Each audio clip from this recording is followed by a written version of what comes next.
बाजार के जानकारों ने स्पष्ट रूप से बताया है कि पूरी कहानी सिर्फ इंफोसिस और टेक महिंद्रा के इर्द गिर्द बुनी गई। इंफोसिस के Q3 नतीजों के बाद इसमें 5.5% से ज्यादा की शानदार तेजी देखी गई, जिसने पूरे आईटी इंडेक्स को 3% से ज्यादा ऊपर धकेल दिया।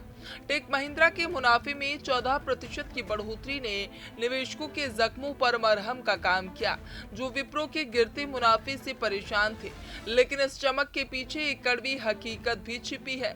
विशेषज्ञों ने दर्ज किया है कि जोमेटो और जियो फाइनेंशियल जैसे शेयरों में 3% से ज्यादा की गिरावट ने बाजार के एक बड़े हिस्से में खौफ पैदा कर दिया है। बैंकिंग सेक्टर में फेडरल बैंक ने भले ही रिकॉर्ड ऊंचाई छुई हो, लेकिन बाजार की चौड़ाई अभी भी अनिश्चितता की शिकार है।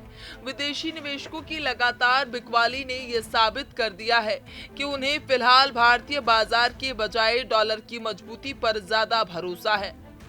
इस तेजी के बीच सबसे डराने वाली खबर करेंसी मार्केट से आई है। जानकारों ने बताया है कि रुपया डॉलर के मुकाबले 52 पैसे फिसलकर 90 रुपए 86 पैसे के ऐतिहासिक निचले स्तर के करीब बंद हुआ।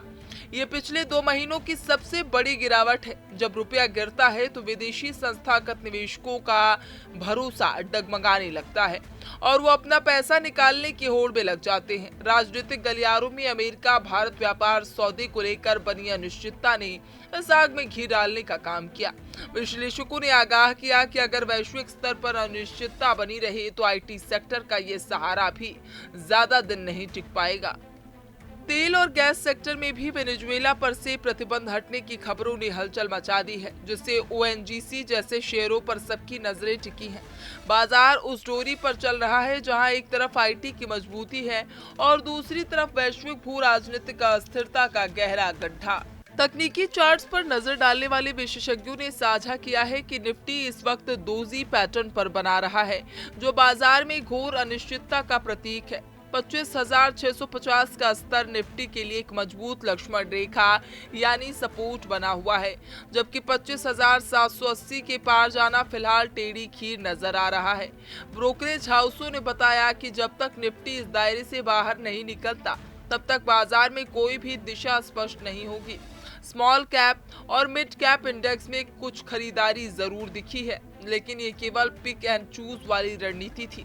रक्षा मंत्रालय से 404 करोड़ रुपए का ऑर्डर मिलने के बाद एक डिफेंस स्टॉक में आई तेजी ने यह दिखाया है कि सरकारी ऑर्डर्स अब भी निवेश का बड़ा ट्रिगर है। लेकिन सवाल वही है, क्या खुदरा निवेशक इस उतार चढ़ाव में अपनी पूंजी सुरक्षित रख पाएंगे? जानकारों ने सुझाव दिया है कि इस माहौल में अंधाधुंध खरीदारी के बजाय वेट एंड वॉच की नीति अपनाना ही समझदारी है। बाजार के विशेषज्ञों ने स्पष्ट किया है कि निवेशकों को अब अपना फोकस बदलने की जरूरत है। भारत की जीडीपी ग्रोथ के आंकड़े भले ही सकारात्मक हों, लेकिन अंतर्राष्ट्रीय स्तर पर एआई और ग्लोबल इकोनॉमी को लेकर जो आशावाद अमेरिका में है, वो भारतीय बाजारों में पूरी तरह प्रतिबिंबित नहीं हो रहा है।